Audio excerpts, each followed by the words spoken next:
At Thanksgiving dinner, my brother stood up and proudly announced, "Mom and Dad are giving the family company to me. You get nothing, little sis." The whole table cheered and raised their glasses. I just smiled, took a sip of wine, and calmly said, "Dad, should I tell them now, or will you?" His fork hit the plate with a clang. My brother turned red and shouted, "Tell us what?" I spent my entire life feeling like a ghost at my own family table, invisible, overlooked, and consistently pushed aside. But on one devastating Thanksgiving, after years of silent humiliation, I finally brought a secret that would shatter their world and reclaim what was rightfully mine. The dining room buzzed with the usual chaos that holiday gatherings bring: uncles, aunts, cousins I barely recognized, all dressed in their festive fall colors. The chandelier glowed, reflecting off the polished silverware, painting a perfect picture of family bliss. Then, my older brother, Ethan, stood up. He had that smug, confident air, like a king about to be crowned. He raised his glass, a smirk playing on his lips, and announced, "Mom and Dad are signing the company over to me. Little sis gets nothing." The table erupted. Cheers. Applause. Whistles even. It wasn't Thanksgiving, it was Ethan's coronation. I didn't clap. I didn't even blink. I just calmly set my wine glass down, looked my father dead in the eye, and asked, "Dad, should I tell them now, or will you?" His fork clattered onto his plate, a sharp, echoing clang. Ethan's face flushed a furious red. That moment held a secret, bigger and more dangerous than anyone at that table could possibly imagine. For most of my life, I was the invisible child in a family obsessed with legacy, hierarchy, and a last name that carried serious weight in our small Midwestern town. Our family company, Bennett Industrial Solutions, was Grandpa Walt's brainchild, founded in 1976. Everyone called him brilliant, stubborn, decades ahead of his time. To me, he was just Grandpa Walt, the only one who ever saw me as more than Ethan's little sister, someone with a mind worth listening to. Some of my earliest memories are from the factory floor. I was 7, tiny sneakers and pigtails, trailing after Grandpa as he explained how each machine worked. He'd crouch down, a blueprint in his hand, and say, "See this, Ava? A good business is like a good engine. Every part matters, even the ones people overlook." I didn't know it then, but he was talking about me. He'd proudly declare, "This one has the brain for business," right in front of everyone, employees, relatives, even my parents. Mom would offer an awkward smile. Dad would clear his throat. And Ethan? Ethan would roll his eyes so hard I swear he was trying to sprain them. Grandpa's approval always made him furious. In our house, praise was a scarce currency, and Ethan believed every single compliment belonged to him by birthright. Then, when I was 12, everything changed. Grandpa died suddenly. Heart attack. Quick. Cruel. I remember the funeral, the rain, my grandmother's shaking hands, and my father stepping into the role of grieving son and ambitious heir with terrifying speed. Grandpa's office keys were in Dad's pocket before the dirt settled on the casket. That year, I learned what it meant to be just a girl in a family business run by men who refused to see past tradition. Dad held a meeting with the extended family in the conference room. I wasn't allowed. Even though I'd spent more time in that building than half the adults in the company, I was excluded. Afterward, Ethan swaggered out, chin high, chest puffed, wearing a blazer 2 sizes too big that Dad insisted made him look like a future CEO. He was 14. That night at dinner, Dad made an announcement he clearly thought was noble and wise. "From now on," he declared, resting a proud hand on Ethan's shoulder, "I'll be training your brother to take over the company someday. That's how it should be. This business stays with the men in the family." I looked up from my plate, blinking. "What about me?" Mom froze. Dad laughed. Ethan smirked. "Ava," Dad said gently, as if explaining the weather to a toddler. "Sweetheart, you're going to grow up, get married, and have your own life. This company isn't meant for daughters. Your brother is the legacy. That's how it's always been." It was the first time my stomach dropped with that familiar heaviness, a truth I'd hear repeated for years. Girls don't get the company. Girls don't inherit. Girls don't lead. I wasn't angry then. I was 12. I just felt dismissed. Pushed aside like an extra chair no one needed but didn't bother to throw out. As Ethan grew older, Dad's favoritism hardened into something sharper, more deliberate. He enrolled Ethan in private leadership camps, business seminars, entrepreneurship competitions, every opportunity money could buy. Meanwhile, I wasn't even permitted to join the debate team. "That kind of stuff won't matter for your future," Dad would say. The irony? Ethan hated every one of those activities. He skipped seminars to go partying, left business books untouched, and treated his training like a prolonged joke. He wanted the title, the applause, the bragging rights. never the work. But me? I loved the company. I loved the numbers. I loved the structure. I loved everything about the machine Grandpa built. And Dad saw that love as a threat. So, he gave me a role in the company, unpaid, of course. Starting at 13, he made me sort invoices, clean storage rooms, input data, answer phones, prepare documents, everything except the things that mattered. But I paid attention anyway. I listened at the door to strategy meetings. I read discarded drafts of proposals. I memorized how Grandpa wrote marginal notes on old files. I learned by watching. And every time I offered an idea, even a small one, Dad would wave a hand dismissively. Go help your mother. Don't interrupt. I have time to. Ethan's the one who needs to learn this. The thing is, Ethan didn't learn any of it. He didn't want to. He'd sit across from Dad in meetings, nodding like an obedient puppet, then go home and brag to his friends about running the company someday while he played video games until 3 a.m. I watched it all helplessly. This widening gap between who held the power and who actually understood how to wield it. Every time I found a way to contribute, no matter how small, Dad stomped it out with the same old refrain, Ava, stop trying to compete with your brother. You're a girl. You'll have a different path. A different path. They said it so many times it lodged itself in my throat like a stone.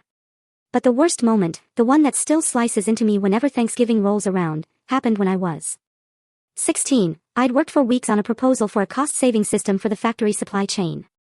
Grandpa had taught me the basics when I was 7, and I expanded on it with everything I'd learned from those unimportant tasks Dad threw at me.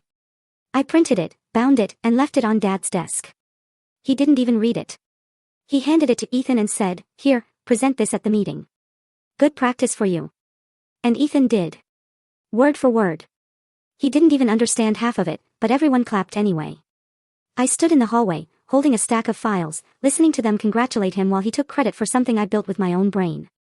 I didn't cry. Not there. I waited until I got home, shut myself in my room, and pressed my face into a pillow so no one would hear. That was the day I realized I wasn't just being overlooked. I was being erased.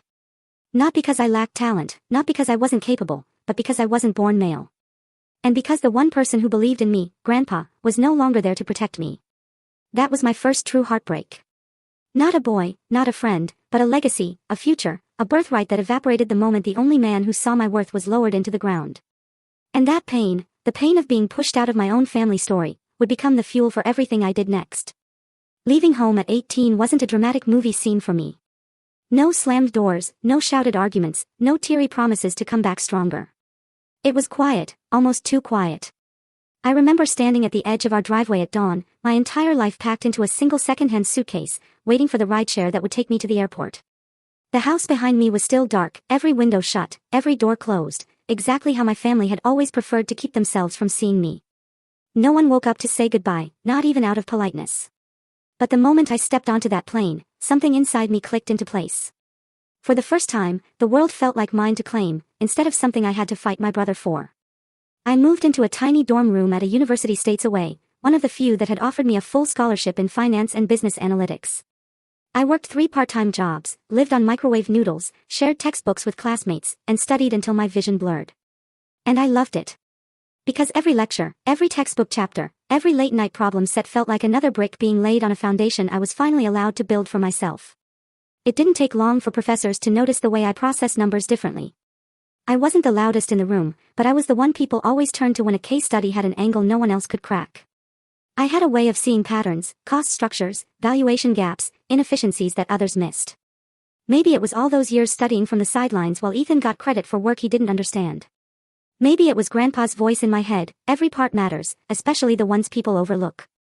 During my junior year, I earned a coveted summer internship at a well-respected investment firm specializing in corporate acquisitions. On the first day, I walked into a glass tower filled with people who carried themselves like the world bent for them. I felt small, almost fragile, but I knew I belonged in that building more than I ever belonged in the one bearing my family's name. I volunteered for every assignment, boring data cleaning, financial modeling, 12-hour research shifts. And for the first time, when I produced good work, no one claimed it. No one dismissed it.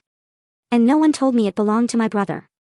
My analysis helped the team uncover an undervalued manufacturing firm with a hidden intellectual property portfolio. The deal closed for a fraction of what the asset was worth. The partners congratulated everyone on the team. But my manager pulled me aside afterward. You've got something rare, Ava, he told me, tapping the report I'd written. You see value where others don't. That's not something you can teach. It was the closest thing to praise I'd received in 6 years. It hit me harder than I expected. By the end of the summer, the firm offered me a full-time position for after graduation. I accepted instantly. Not because I didn't have options, I had several, but because this was the first place that recognized what my family had spent my entire childhood denying: my mind mattered. My talent mattered. I mattered. When I graduated at 22, I walked across the stage with honors. Mom and Dad didn't come. Ethan didn't send a message. No one from my family acknowledged it. But my firm sent flowers. My manager shook my hand so firmly it almost hurt. And the applause that echoed across the auditorium belonged to me, not someone with my last name. I dove headfirst into the world of mergers and acquisitions. It was ruthless, strategic, mathematical, and thrilling. I loved the adrenaline of evaluating whether a struggling business could be revived, or whether a successful one was already rotting from the inside. I learned how companies rose, how they fell, how power shifted hands with every percentage point of ownership. I learned that control wasn't about who shouted loudest in family meetings. It was about who owned the votes. Within 2 years, I became an M&A analyst known for spotting undervalued companies before others even noticed the cracks in their armor. My boss promoted me early, twice. And once, during a late-night review of an acquisition target, he stopped mid-sentence, closed the folder, and looked at me the way Grandpa used to. Ava, he said, you have the kind of mind that can build empires or take them apart. You just have to choose which one you want. His words hit deeper than he knew. Because the empire I cared about was one I was never allowed to touch. The one my grandfather built. The one that had been withheld from me. Not because I lacked skill, but because I lacked a Y chromosome. So, I did something small at first. Something quiet. I began investing my savings. Nothing dramatic, just a few thousand here and there, into small family-owned regional businesses. I wanted to understand firsthand how ownership worked, how equity diluted, how older shareholders made decisions, how voting power shifted when someone accumulated enough shares.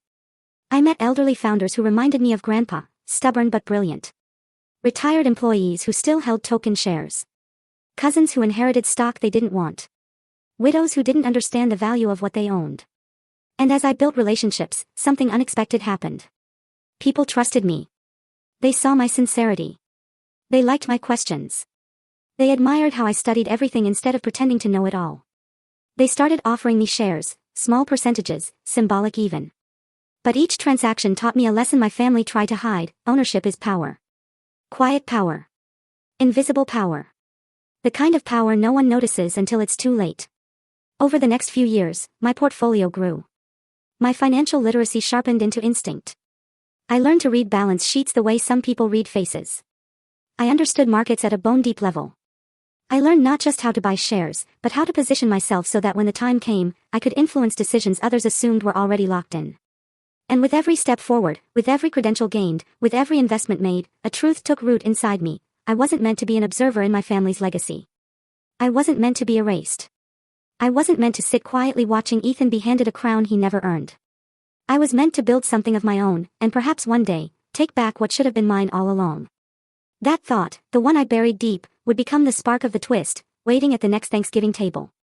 It happened on an ordinary Tuesday, the kind of day when nothing in your life is supposed to shift, but everything does. I was sitting in a glass-walled conference room on the 32nd floor, reviewing a list of potential acquisition targets with a major client. It was a routine meeting, the kind I participated in dozens of times. Columns of numbers, distressed companies, underperforming divisions, strategic opportunities. But as the client scrolled through the slide deck, a familiar name materialized on the screen, sitting casually in the middle of a list of potential sell-offs: Bennett Industrial Solutions. Preliminary interest from private equity group. My breath froze somewhere between my lungs and my throat. I blinked once, twice, convinced I'd misread it. But no. My family's company. My grandfather's life's work. It was being quietly considered for sale. And somehow, despite all the years I had spent working in finance, all the deals I had analyzed, all the businesses I had helped evaluate, no one in my own family had breathed a word of this to me. The rest of the meeting blurred into static. I nodded at the right times, took notes automatically, asked technical questions that came out on instinct alone. But my mind was burning. Bennett Industrial being sold. How? Why? Who initiated it? The moment the meeting ended, I slipped out to the hallway, pulled out my phone, and dialed my father. He answered on the third ring, his voice clipped and businesslike. What is it, Ava? I'm in the middle of something. I didn't bother with pleasantries. Dad, is the company selling? Your company? Our company. Why is it on a list of potential acquisitions? There was a long silence on the other end. Then a scoff. Where did you hear that? I saw it in a client deck. They're reviewing distressed manufacturing firms. Why is Bennett Industrial even on that radar? Another pause. Then his voice hardened. Ava, this is men's business. You don't need to concern yourself with it. I closed my eyes. Dad, that's not an answer. It's not your place to ask questions. His tone grew colder. Let the men handle the company affairs. You wouldn't understand what's going on. I felt the words like a slap. I, the person whose daily life revolved around valuing companies, assessing risk, and analyzing leverage, wouldn't understand. Dad, I tried again, controlling my voice. I work in corporate finance. I handle deals like this every day. I can help. A few, Ava. His voice cut sharp. Don't get involved. I don't need my daughter meddling in matters she knows nothing about. Your brother and I will take care of it. And then he hung up. I stood there in the empty corridor, staring at my phone screen as if it might apologize for delivering his voice to me. A mix of dread and humiliation settled heavy in my chest. After everything I had built, after clawing my way into a field dominated by men, after earning respect I was never given at home, my father still saw me as the 12-year-old girl who should go help her mother. I wasn't done. I needed clarity, even if it was dumb. So, I texted Ethan. Is the company in trouble? Why is it being listed as a sell-off candidate? He responded 4 minutes later. 4 minutes was all it took for him to crush whatever hope I had that someone in my family might treat me like an adult. Ethan, LOL. You wouldn't get it. This is real business stuff. Don't embarrass yourself trying to sound smart. Then, a follow-up. Just stay in your lane, little sis. Dad and I got this. I stared at his messages until the words blurred. A laughless breath escaped me, the kind that builds from disbelief and ends in quiet devastation. Stay in your lane. Don't embarrass yourself. You wouldn't understand. It's men's business. It was like my childhood had reached through the years and grabbed me by the collar, dragging me back into the shadow I thought I had finally escaped. I wanted to scream. I wanted to remind them I evaluated companies worth billions. Billion with a B. I wanted to tell them I could read their financial statements like they were children's books. I wanted to demand answers, respect, acknowledgement, anything. But I didn't do any of that. I sat down on a bench outside the conference rooms, folded my hands in my lap, and let the hurt swirl quietly inside me. Why? Because I knew exactly what would happen if I pushed. Dad would accuse me of being emotional. Ethan would mock me. Mom would stay silent. And the cycle would repeat. Silence wasn't weakness. Not for me. Not anymore. Silence was strategy. If the company truly was in trouble, and it clearly was, I wasn't going to waste energy trying to convince people who never wanted to listen in the first place. I would observe. I would investigate. I would wait. Because something inside me shifted that day, something subtle but irreversible. For years, I had tried to earn my family's respect through effort, talent, achievement, humility, and hard work. For years, I believed that if I just proved myself enough, they would finally see me. But now I saw the truth with painful clarity. They would never see me. They would never value me. They would never, not once, consider me anything other than a footnote in Ethan's story. And so, I stopped. Trying. Not out of bitterness, out of acceptance. Because accepting it freed me. And in that space where their approval used to hold me hostage, I finally had room to think. If my father and brother were running the company into the ground, if Bennett Industrial was truly vulnerable, if the empire Grandpa built was collapsing under the weight of ego and incompetence, then maybe, just maybe, the person they had spent decades underestimating would be the one to save it. That painful moment, the humiliating dismissal of my call, the degrading texts from Ethan, became a turning point in my story. But like every valley in my life, it was only setting the stage for what would rise afterward. And what would rise was power. I didn't sleep the night I saw my family's company listed as a potential sell-off. I lay awake in my apartment, city lights flickering through the blinds, replaying Dad's dismissive tone and Ethan's smug text messages until they carved themselves into my ribs. But beneath the hurt, something else stirred, something sharper, steadier, colder. An instinct I had honed through years of studying acquisitions, takeovers, and the subtle art of corporate control. If Bennett Industrial was truly vulnerable, if Dad and Ethan were blind enough to let it slip toward the edge, then maybe, just maybe, the universe had finally opened a door they had spent decades slamming in my face. The next morning, I arrived at work early, coffee in hand, and pulled up everything I could find about the company's corporate structure. My father had always talked as if he owned the business outright, as if he and Ethan were the only possible heirs. But when I dug into the records, public filings, archival documents, old shareholder statements, I discovered the truth. Bennett Industrial was not wholly owned by my parents. Not even close. My grandfather had been old school. Not in the sexist way my father liked to romanticize, but in the practical way real founders often are. He had built the company with a group of close friends, longtime employees, and early investors from the late 70s and early 80s. And because he trusted people, he had never consolidated ownership. When he died, my father inherited only a portion. A large portion, yes, but not the whole. And the rest? The rest was scattered like gold dust across time. My pulse quickened as I mapped it out: a retired plant manager who owned 4%. A former engineering partner holding 3%. 2 cousins who had moved across the country, each with a little over 2%. A widow of an early investor with 1.8%. Several of Grandpa's old friends with anywhere between 0.5% and 2%. And a handful of tiny, forgotten shares held by employees from decades past. Individually, none of them mattered.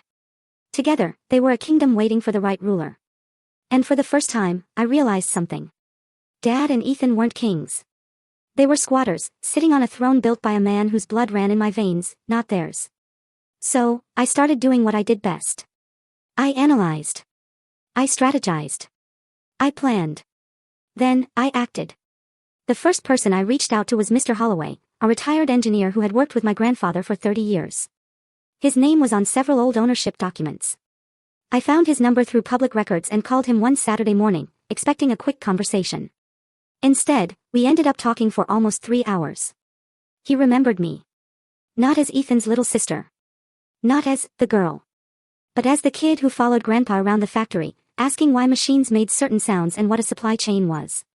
I told Walt you were going to run this place someday, he said, his voice warm with nostalgia. But your daddy, he never listened much. My throat tightened. Mr. Holloway, would you ever consider selling your shares? Not to the company. To me. There was a pause. A long one. Then a soft laugh. I always knew you'd come back for it. And just like that, the first piece of the puzzle slid into place. We arranged a private deal, no announcements, no family involvement. A clean transaction. And it felt like lighting a fuse. Quiet. Small. Yet capable of burning through everything that had once held me powerless. After that, I made a list of every shareholder I could find. Every name was a thread, and I pulled each one slowly, strategically. A widowed woman in Kansas who cried when she realized someone still remembered her husband's role in the early days of the company. A retired accountant living in Arizona who had no children and wanted his shares in the hands of someone sensible. A cousin who hadn't spoken to my side of the family in years and readily agreed to sell once he heard Ethan was expected to take over. Your brother, he scoffed. That boy couldn't run a lemonade stand. An old friend of Grandpa's who told me, your grandfather used to brag about how smart you were. Said you had the only real business head in the family. One by one, they sold. Not because I pressured them. Not because I offered outrageous sums. They sold because they remembered my grandfather, the man whose values they trusted. And because, in some small way, they saw pieces of him in me. Every deal added another percentage point. Each contract was another heartbeat of power, another inch of leverage, another step toward the one thing my father believed I would never have, ownership. I moved carefully, quietly, always through private channels, never through public filings that might alert my family. I used holding companies, trusts, and strategic intermediaries. Perfectly legal. Perfectly discreet. My boss didn't know. My coworkers didn't know. Even the people I was dating didn't know. It wasn't secrecy. It was survival. If Dad or Ethan discovered what I was doing, they would find a way to shut me out. Or worse, they'd rush to buy up the remaining shares before I could. But they never suspected a thing. Why would they? In their minds, I was the daughter who left. The girl who wouldn't understand business. The footnote in Ethan's destiny. And they clung so tightly to their delusions that they never thought to look behind them. Meanwhile, I kept going. One acquisition at a time. One signature at a time. One silent victory at a time. And with every transaction, the scales tipped. Slowly at first. Then, unmistakably. There came a night, late, long after midnight, when I sat at my kitchen counter with a stack of papers spread around me. I looked at the totals, calculated the percentages twice, 3 times, 4 times. Then I laughed. A soft, stunned, disbelieving sound. Because I realized something powerful. Something monumental. Something that changed everything. In my blood. I wasn't just collecting old pieces of a fading company. I wasn't just following some sentimental desire to reconnect with Grandpa. I was building power. Real power. Legal power. The kind of power men like my father and brother feared without ever acknowledging it. I was becoming a force. And they still didn't know. That was my moment. The moment I stopped being the overlooked daughter and became the quiet threat no one saw coming. The moment the story shifted from inheritance to takeover. By early November, the leaves in the city had turned the color of rusted copper, and every street corner smelled faintly of cinnamon and cold air. My life was moving in a quiet, powerful rhythm: work, meetings, careful acquisitions, the slow but steady accumulation of ownership that no one in my family cared enough to notice. I felt like I was living 2 lives. One where I was a respected M&A specialist making strategic decisions for companies across the country. And another where I was a ghost in the halls of my own family's legacy, seen only when it was convenient for them. The invitation came on a Wednesday afternoon. It wasn't handwritten. It wasn't thoughtful. It wasn't even personally addressed. It was a mass email sent to the entire family, with a subject line that made my stomach tighten: Thanksgiving dinner and special announcement honoring Ethan Bennett. I opened it. The words hit exactly where they intended. This year, we will be formally recognizing Ethan's leadership and announcing his transition into the role of CEO for Bennett Industrial Solutions. CEO. As if it were already done. As if the decision were unanimous. As if the entire company were their personal property to crown and pass down like a family heirloom. There was one sentence, almost an afterthought, buried near the bottom. Ava, we hope you can attend. No, would love to see you. No, please come home. Just an obligatory mention, like checking a box to avoid accusations of completely cutting me out. I stared at the screen for a long time. Emotions rising and falling in quiet waves. Not because I was surprised. I knew this was coming. Ethan had been preparing for this moment since he was 14. And Dad decided he would be the heir. But the arrogance, the entitlement, the absolute confidence that the company was theirs to give away like a birthday present. It burned. Even after everything I had accomplished, some wounds still stung like they were fresh. I hadn't even decided whether to go when my Aunt Linda called. She was one of the few people in the family who had ever looked at me with something resembling kindness. Ava, she whispered the moment I answered, sounding like she was calling from behind a closed door. I heard you got the invitation. Yep. Listen to me. Her voice shook a little, like she was afraid someone might overhear. They're planning something. Your father, your brother, they want to embarrass you in front of the whole family. They've been bragging about the CEO announcement for weeks. I swallowed. Of course they have.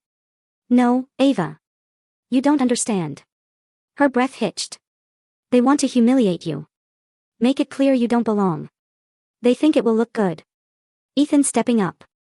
You being gracious about it. They think you'll sit there quietly and clap. A fresh wave of heat prickled at my skin. Why are you telling me this? Because I saw your grandfather in you and he never would have wanted this. Just don't let them break you. Don't let them.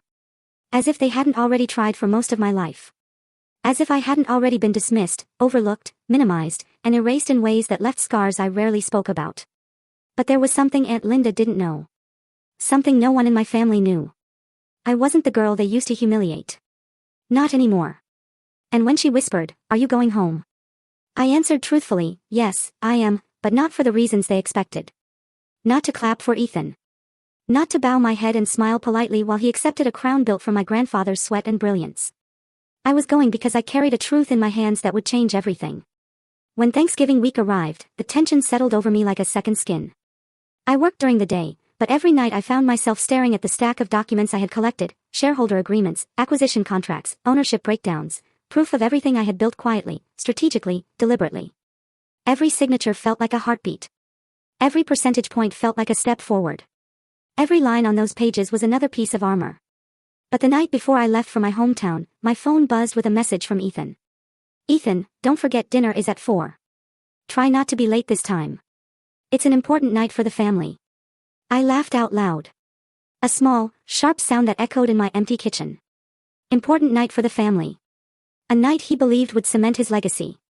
The moment he'd get everything handed to him, title, company, prestige, while I would sit politely at the edge of the table like a decorative plant. He had no idea. None of them did. They were preparing a ceremony, a celebration, a coronation. And they had set the stage so perfectly. Every detail lined up, every relative invited, every speech rehearsed. But what they didn't know was that they had also prepared the perfect battlefield, the perfect audience, the perfect moment. All I had to do was walk in, sit down, wait, and when the moment came, I would not be the girl they expected to humiliate. I would be the storm. The night before Thanksgiving, I packed a suitcase with simple clothes and my laptop bag. Then I opened my safe and pulled out the folder, thick, heavy, filled with signatures that represented years of strategy and patience. I held it in my hands for a long time, the weight familiar, almost comforting. Then I whispered to no one and everyone, they have no idea what's coming. This was the last quiet moment before the floor dropped out from under my family. Because I was going home, not as the forgotten daughter, not as the overlooked outsider, but as a force none of them were prepared to face. 1 week before Thanksgiving, the city was already wrapped in early winter, biting cold, gray skies, and the kind of sharp wind that forces people to tuck their chins into their coats. I was in my office reviewing end-of-quarter reports when my phone buzzed with a name that made my breath catch, Raymond Carter. Ray Carter had been one of my grandfather's closest friends, more like a brother in arms than a colleague. They had built the early prototypes together. He had been in the room when the first contracts were signed. He had been there the night my grandfather toasted the company's first profitable year. And he had retired in the mid-2000s, taking a small but meaningful share of the company with him, 7%. The exact 7% I needed. The last piece. The final keystone. My hands trembled slightly when I answered. Mr. Carter, this is Ava Bennett. His warm, gravelly voice crackled through the line. I was hoping you'd call me back, sweetheart. I've been thinking about what you said. I sat straighter, pulse quickening. I had called him weeks earlier, making the same quiet offer I had made to all the others. A private, respectful request to purchase his shares. No pressure, no manipulation, no dramatic speeches, just truth. I remember you, he continued. You were the one who sat on the counter in Walt's office coloring on his blueprints, weren't you? I laughed softly. Guilty. He used to say that girls sees things no one else does. A familiar ache squeezed my chest. Grief for a man who had believed in me long before I learned to believe in myself. Mr. Carter cleared his throat. You're not doing this for power, are you? No, I answered without hesitation.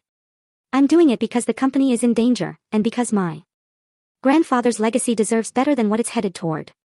There was a long silence on the other end. Then he said 6 words that changed everything, let's meet. I'm ready to sign. We met at a small cafe 2 days later, early morning, when the sun was just beginning to push through the clouds. He looked older than I remembered, white hair, deep wrinkles, a slow, careful walk.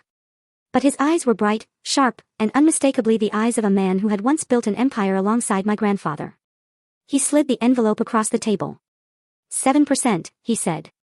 The last of what I have. My pulse hammered in my ears. I opened the folder slowly, reverently. The paperwork was neatly prepared. My attorney had drafted it, and Ray had reviewed everything carefully. Are you sure? I asked, my voice quieter than I intended. He smiled. Honey, I've been waiting 20 years for someone worthy to take this company back. He reached out, covering my hand with his.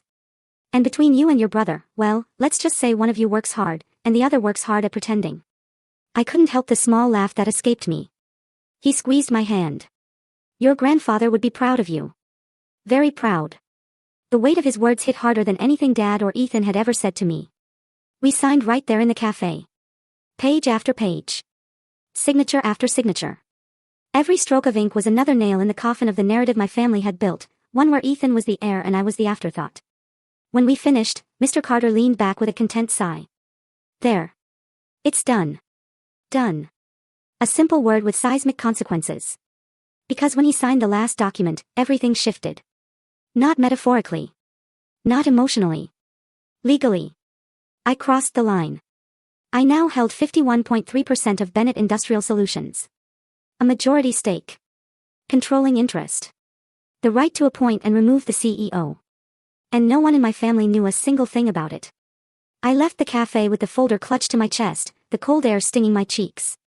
I walked slowly, trying to absorb the reality that my grandfather's legacy, something I had been denied my entire life, was finally, impossibly, in my hands.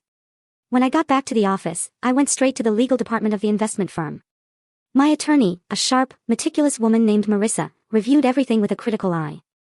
After 40 minutes of cross-checking signatures, validating purchase agreements, and confirming share transfers, she closed the folder and looked at me. "Ava," she said, "you now have controlling ownership of the company." The words hit me like a physical force. "I do?" She nodded. "Yes. You have full voting control, including CEO appointment and removal. There is no scenario where your brother can override you." I let out a slow, trembling breath. All the years of dismissal, of invisibility, of being told I would never lead because I was born a daughter instead of a son. All the years of being erased, belittled, overlooked. They all funneled into that single moment. Marissa watched me with a small, almost proud smile. "You planned this well." But I shook my head. "It wasn't a plan," I said softly. "It was survival." After she left the room, I sat alone at the table, staring at the folder. My hands hovered over it, tracing the edges. Then I closed my eyes. "Grandpa," I whispered. "I did it. I finally did it." A wave of emotion rolled through me. Relief, pride, grief, triumph, all tangled together. For the first time, I didn't feel like a shadow in my own family. I didn't feel like the forgotten daughter. I didn't feel like someone waiting to be allowed into the room. I felt like someone who belonged at the head of the table. Someone who had earned her place. Someone who could at last protect the things she loved most. My family thought Thanksgiving would be Ethan's coronation, but they had no idea the real crown was already on my head. The night before Thanksgiving felt unnervingly still. Too quiet. Too heavy, as if the air itself were holding its breath with me. I sat alone in my apartment, lights off, the city shimmering beyond my windows in scattered reflections. The folder containing the shares, my 51.3%, lay open on the coffee table. Every signature, every number, every initial stared back at me like a truth too large to fit inside my chest. I should have felt powerful, secure, victorious. Instead, all I felt was the sharp sting of memory. I closed my eyes and let myself drift back to the version of me Grandpa Walt knew. The little girl who tugged on his sleeve during morning factory tours, who asked endless questions about profit, margins, and supply chains, who stood on his office chair while tracing her fingers over blueprints she could barely understand.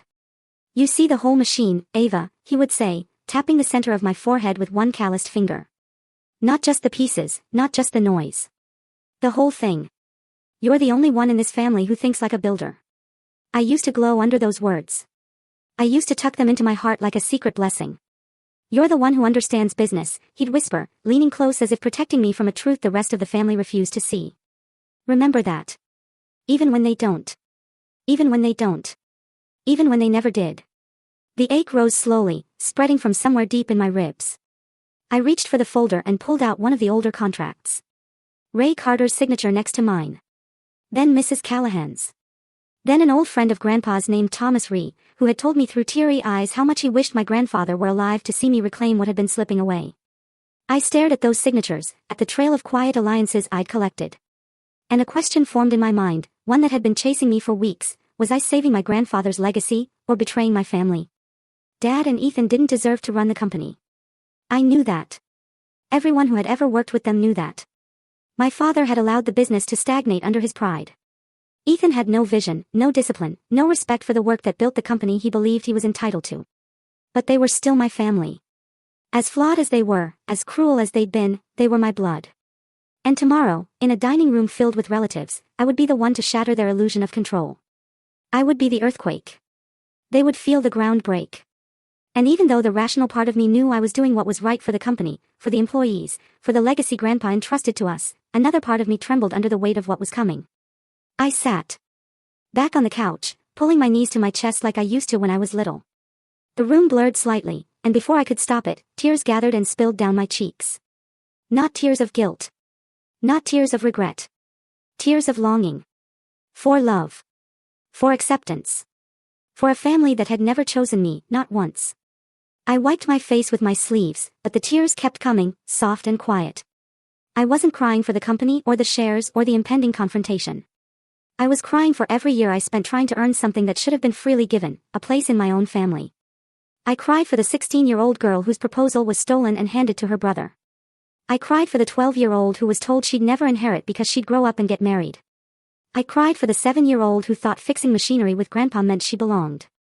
And I cried for the adult woman who had carved out a life of independence, success, and power, yet still felt the hollow echo of never being loved the way she needed.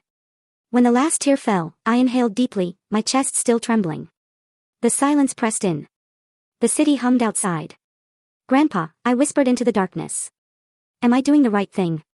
If he were here, I knew exactly what he'd say. He would sit beside me, place his warm hand over mine, and tell me the truth he had always known: "You're not destroying anything, Ava. You're saving what matters." I imagined his voice, steady, wise, unshakable, and slowly the knot in my chest loosened. Because this wasn't betrayal. This was protection. This was stewardship. This was honoring a man who believed in me long before anyone else did. Still, the fear lingered. Not fear of what I would say tomorrow. Not fear of their reactions, their outrage, their accusations. I had already rehearsed every possible outcome. No, the fear that gnawed at me was far quieter, far older. What if, after everything, they still didn't care? What if stopping Ethan from destroying the company didn't change anything about the way they saw me? What if they still refused to see me, to choose me, to love me? I pulled my knees tighter and buried my face in my arms, letting myself crumble for just one night. One night before the storm. Tomorrow I would walk into that house wearing armor forged from every wound they'd inflicted. Tomorrow I would be unshakable. Tomorrow I would reveal the truth. But tonight I let myself be the girl who missed her grandfather.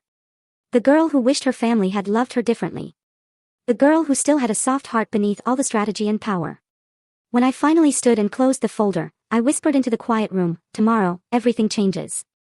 And with that, I shut off the lights, knowing the dawn would bring the confrontation I had been preparing for my entire life. Thanksgiving morning arrived with the kind of bright, brittle sunlight that made everything feel sharper than it should have been. My stomach churned the entire drive back to my hometown, past the old water tower, past the diner where Grandpa used to take me for pancakes, past the familiar signs that once meant home but now felt like markers on a path towards something inevitable, something explosive. By the time I pulled into my parents' driveway, the house was already buzzing. Cars lined the street. Laughter spilled through the open windows. The smell of roasted turkey and buttery rolls drifted through the crisp November air. A perfect family holiday, if you didn't know what waited beneath the surface. I walked inside, carrying only my coat, my handbag, and the thick envelope tucked safely inside. I was greeted with nods, stiff smiles, the obligatory, "There she is," murmured with the kind of politeness reserved for acquaintances, not family. No hugs. No warmth. Just the role I had always been assigned, the outsider with the same last name. Dinner was set. Beautifully. White tablecloth, gold napkin rings, candles flickering along the center. Ethan sat near the head of the table, wearing a new suit and a smirk that made my skin crawl. Mom fluttered beside him, adjusting his tie like he was about to receive a Nobel Prize. Dad looked proud. Too proud. I sat down quietly, taking everything in, waiting. We made it through the salads, the small talk, the obligatory comments about work and life, most of which were directed to Ethan, who basked in the attention like a sunburn waiting to happen. Then it began. Right on cue. Dad tapped his glass. "Everyone, if I could have your attention." Conversations quieted. Heads turned. Eyes brightened with anticipation. This was the moment. He looked at Ethan, beaming. Ethan stood up slowly, raising his wine glass as if he were about to deliver a presidential speech. "As many of you know," he began, puffing his chest, "my parents have been planning for the future of our family's company." A murmur of approval rippled through the room. "And today," he continued, "I'm proud to announce that Mom and Dad are signing the company over to me as the new CEO." Applause erupted. Actual applause. Clapping. Cheering. A few relatives even whistled. I sat still, staring at the tablecloth, my heart beating calmly, steadily. Cold and clear, like a drum counting down to detonation. Ethan basked in the glory, raising his glass higher, to new beginnings. Everyone followed suit, lifting their glasses, faces glowing with pride. Everyone except me. I set my glass down deliberately, quietly. The soft clink cut through the noise like a blade. Dad noticed first. His smile faltered. "Ava." I lifted my eyes and met his. "Dad," I said softly. "Should I tell them now, or will you?" The room froze. Forks hovered midair. Hands paused halfway to their mouths. The candles flickered as if confused by the sudden silence. Dad paled. His face drained of color. "Ava," he warned quietly. "Don't do this." But I was already reaching into my handbag. I pulled out the thick envelope, the one that had traveled across states, across years of pain, across every barrier they tried to build to keep me small. I placed it directly in front of Ethan. He frowned. What's this? The truth, I said. Since we're making announcements today. He laughed, nervous. Ava, stop being dramatic. I tapped the envelope. Open it. He ripped it open with exaggerated annoyance. But the moment he scanned the first page, his face twisted in confusion. Then panic. What? What is this? The company, I said, my voice calm and steady as I rose to my feet. Isn't being signed over to you. A ripple of shock traveled down the table. Dad stood up abruptly. Ava, that's enough. No, I said. It's not enough. Not yet. I looked at Ethan, who was now sweating through his expensive suit. You can't sign the company over, I continued. Because you don't own enough shares to sign anything over. Ethan shoved the papers toward Dad. What is she talking about? He yelled, voice cracking. I pulled out the rest of the documents, spreading them across the table. Pages and pages of ownership transfers, legal agreements, notarized sales. One cousin gasped. An aunt covered her mouth. Someone whispered, oh my God. Then I delivered the final blow. I own 51.3% of Bennett Industrial Solutions, I said clearly. I am the majority shareholder. Legally, that makes me the one who appoints the CEO. The room erupted. Not in noise. But in silence so complete it felt like the air had been sucked out of the house. Ethan stumbled backward, bumping into his chair. No, that's impossible. Dad, tell her she's lying. Dad's face was ashen. Because he knew. He recognized the documents. He understood the legality. He saw the signatures, the ones he never knew were happening behind his back. And he realized the throne he had been polishing for Ethan was already gone. I turned to Ethan. He looked like a man watching his empire crumble beneath him. He looked exactly like I had looked over and over growing up at that table. And Ethan, I said softly, it's not you. He froze. Dad stood like a statue carved from disbelief and rage. Somewhere near the end of the table, a fork clattered against a plate, the loudest sound in a room full of people who had just watched a kingdom change hands in an instant. This exact moment, was the peak of everything. The twist, the reveal, the truth that rewrote our entire family story in one breath. And as they stared at me, every relative, every aunt, every cousin who had praised Ethan minutes before, I finally felt something I had chased my entire life. Not approval. Not affection. But power. Rightful, unyielding. For a long moment after my final words, no one moved. The entire room sat suspended in a stunned, choking silence, the kind that follows a sudden impact, when everyone is still trying to understand what just hit them. Candles flickered. Someone's wine glass trembled in their hand. Then everything broke at once. My father slammed his palms onto the table so hard the silverware jumped. His face flushed red, the vein in his forehead pulsing violently. Ava, he roared. What have you done? My mother gasped, her hands flying to her mouth as tears spilled down her cheeks. How could you do this? How could you go behind our backs like this? Ethan stumbled backward, knocking over a chair. The color drained from his face. His eyes darted between the pages, trying to piece together the meaning he didn't want to accept. This can't be real. This can't be real. But it was. Every signature. Every agreement. Every inch of power he thought he was entitled to, gone. Dad jabbed a shaking finger at me. You have destroyed this family, do you hear me? You have destroyed everything. I took a breath, slow, steady, weighted with years of swallowed pain. No, I answered quietly. This family destroyed me first. I'm just saving what Grandpa trusted me to protect. A few relatives sucked in sharp breaths. Someone whispered, oh my God. Another muttered, she's right, but no one said it loudly enough to be brave. Dad shook his head violently. You selfish girl. How dare you? How dare you undermine your brother like this after everything we've done for you? I almost laughed.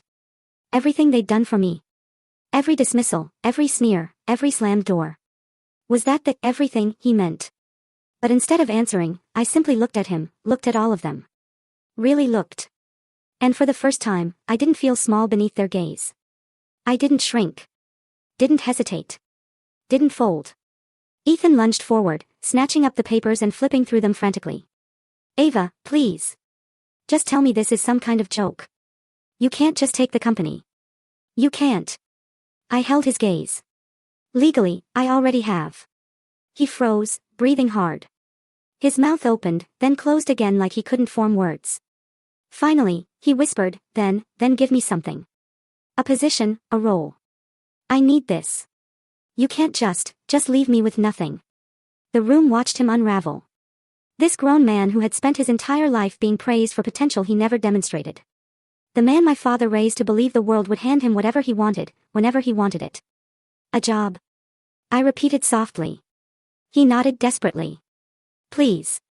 Just don't destroy me. For the first time that night, real pity flickered in my chest. Not enough to erase the years of cruelty.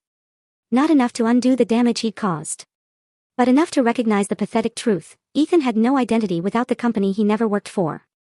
I didn't smile. I didn't gloat. I didn't savor the moment the way a villain might. Instead, I answered with the calm professionalism he'd never shown me. I'll think about it, I said. But not tonight. His face crumpled. Mom sobbed harder. Dad swore under his breath, pacing like a caged animal. All these years, he hissed. We tried to build something stable, something lasting, and you ruined it out of spite. Out of spite. I straightened. You gave Ethan everything. You told me I was nothing. You ignored every warning sign while he let the company fall apart.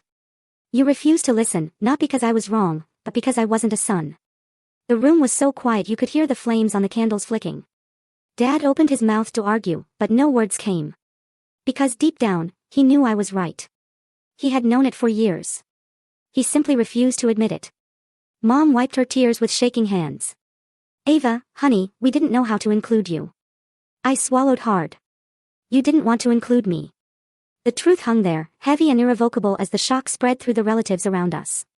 Their expressions shifted, confusion first, then discomfort, then something else, a mixture of fear and respect, the kind reserved for someone who had just revealed the crown they forged in silence. Aunt Linda met my eyes from across the table. She was the only one who nodded. Just once.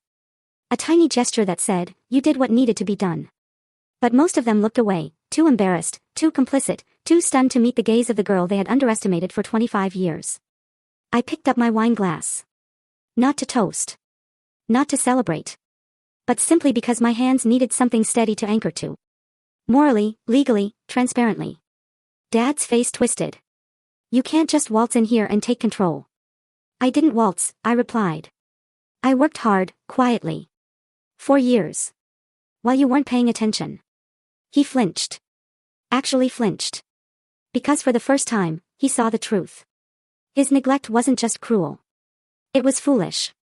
He chose the wrong child, the wrong heir, the wrong person to invest in.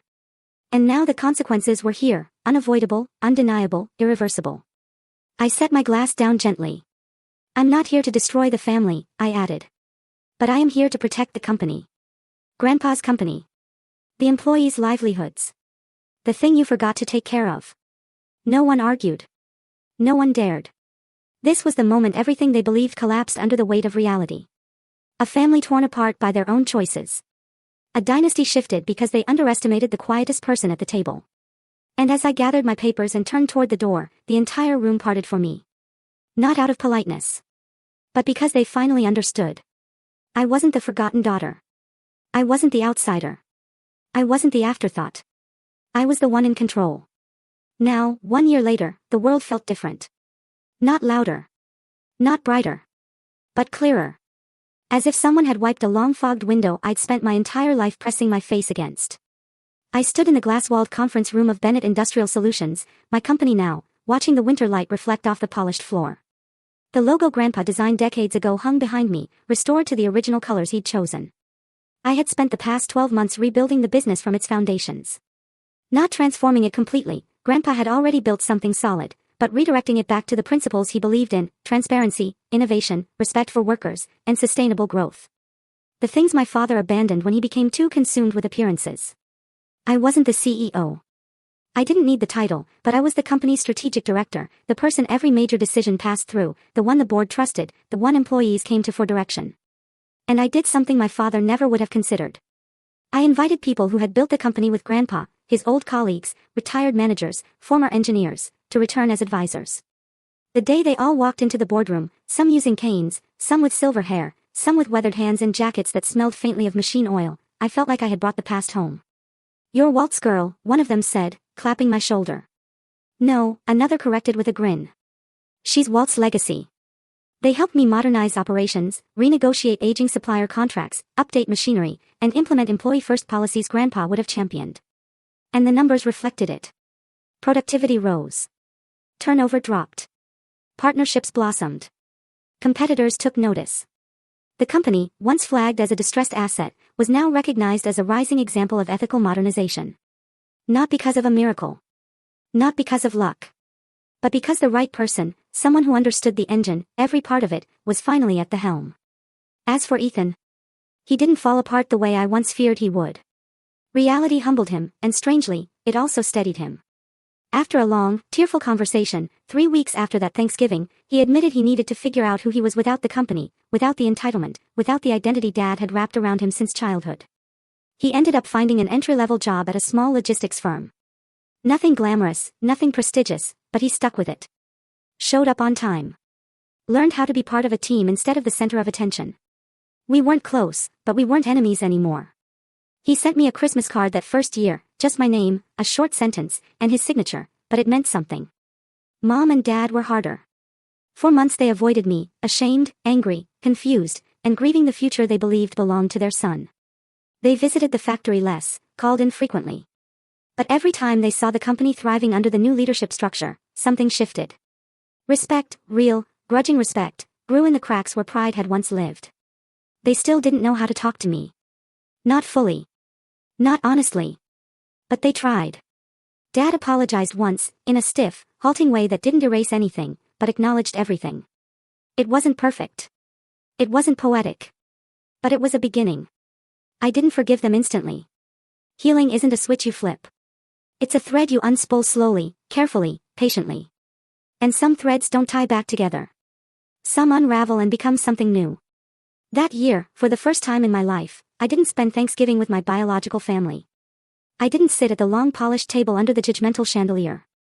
I didn't pretend to belong where I'd always been treated as an outsider. Instead, I hosted a dinner in my apartment, a warm, cluttered, laughter-filled space, filled with the people who had shown up for me in ways my family never had, my best friend from college, 2 coworkers who had become sisters, my mentor from the firm, a neighbor who always watered my plants when I traveled, and even Aunt Linda, who arrived carrying pumpkin pie and a hug that felt like love and apology woven together. We sat on mismatched chairs. We ate on plates from different sets. We burned the rolls. We spilled wine. We laughed until tears formed. And for the first time, Thanksgiving felt like something real. Something chosen. Something that belonged to me. A chosen family. A chosen home. A chosen life. When dessert came, someone raised a glass and said, "Ava, this year was yours." But I shook my head softly. "No," I whispered. "This year was Grandpa's." I stepped out onto the balcony later that night, looking out at the shimmering city, the cold wind brushing my face gently, almost like a hand. I closed my eyes and whispered the words I'd carried for 20 years, "Grandpa, you believed in me. I just needed time to prove you right." A long silence settled around me, peaceful, full, warm despite the cold. Then I turned back inside where my chosen family waited, laughing, calling my name, where I was loved, not for my power or my inheritance, but for the person I had fought tooth and nail to become. And before I closed the balcony door, I whispered one last message for anyone listening, anyone hurting, anyone who had ever been the overlooked one at a table full of people who should have loved them. Your worth isn't defined by who fails to see it. Build your life anyway, and when you're ready, choose the people who choose you. That was the real legacy.